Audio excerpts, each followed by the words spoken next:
Problema 2 das probas de acceso a ciclos do 2011. Nos dá dúas funcións, unha delas x menos 1 elevado a menos 2, polo tanto é unha racional. E outra x cubo menos 3x cadrado máis 2, polo tanto é unha polinómica. A primeira pregunta é sobre o seu dominio.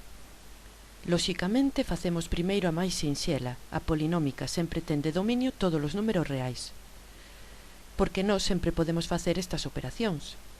No caso da racional, non podemos dividir entre 0, polo tanto, cando esta expresión dá 0, para x igual a 1, a función non existe. Ímolo ver cun programa de gráficas. Vemos claramente que no 1 a racional está rota. Polo tanto, a solución sería dominio de f, r menos 1 e o de g, todo r, e o apartado b.